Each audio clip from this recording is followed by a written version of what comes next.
Olá, você ligado na programação da Terceira Via TV, a melhor grade de programas da TV por assinatura da região.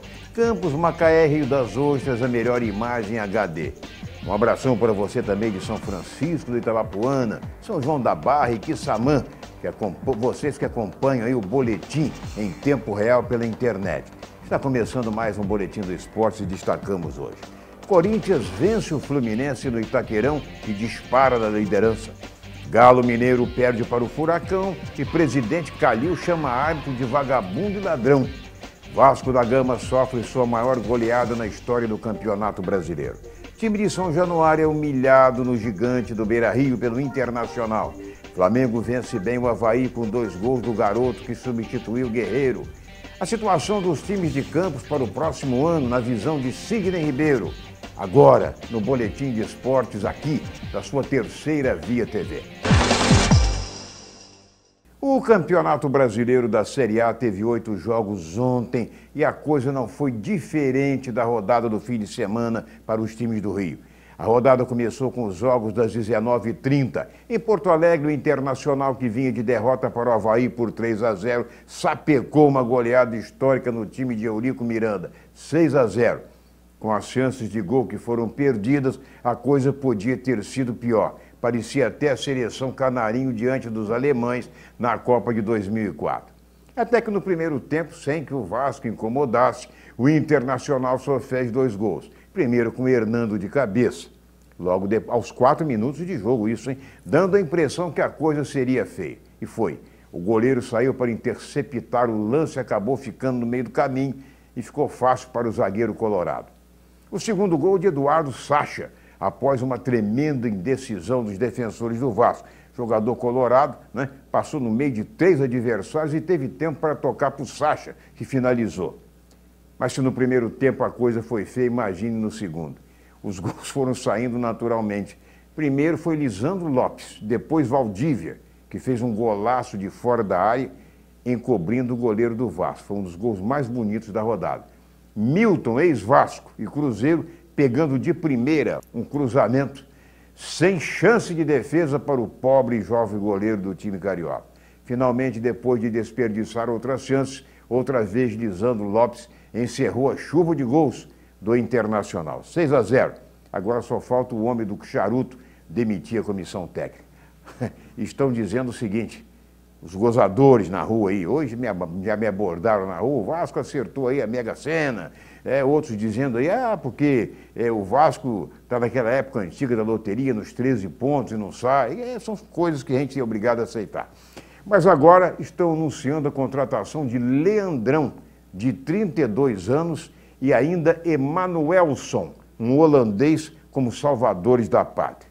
Bom, no mesmo horário, a Ponte Preta, mesmo jogando em Campinas, perdeu para o Cruzeiro por 2-1 e o gol da vitória da Raposa aconteceu nos últimos minutos de jogo. O time mineiro marcou primeiro com o apoiador Williams, aquele brucutu que jogou no Flamengo, jogou no Cruzeiro, mas a Ponte Preta empatou com o Birubiru, que jogou no Fluminense.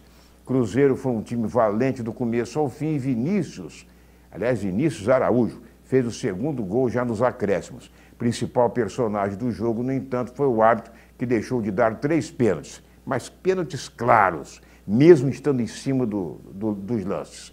2 a favor da Ponte, 1 a favor do Cruzeiro. A torcida local deixou o estádio protestando, inconformada, ainda querendo pegar o juiz. Em Santa Catarina aconteceu um jogo que terminou 0-0, porém repleto de emoções. Joinville e São Paulo criaram mais de 20 situações de gol. A bola bateu por 6 vezes nas 2 traves. Resultado, o placar não foi movimentado. O time de Santa Catarina continua em sua campanha para deixar a zona de rebaixamento, enquanto para o tricolor paulista o resultado foi ruim. Mais tarde em Minas a coisa ficou feia, com o árbitro invertendo faltas, apitando erradamente para ambos os lados e provocou revolta nas torcidas organizadas do Galo e também do Furacão. O pau quebrou nas arquibancadas, foi preciso a intervenção da polícia. Final, o Atlético Mineiro perdeu em casa para o Paranaense, gol de pênalti marcado por Walter, o Valtinho, aquele gordinho do Fluminense, e se afastou 7 pontos do Corinthians, disparado na ponta da tabela. O presidente falador, por isso gosta de falar, de criticar a arbitragem, já entrou com recurso na CBF pedindo afastamento de juiz.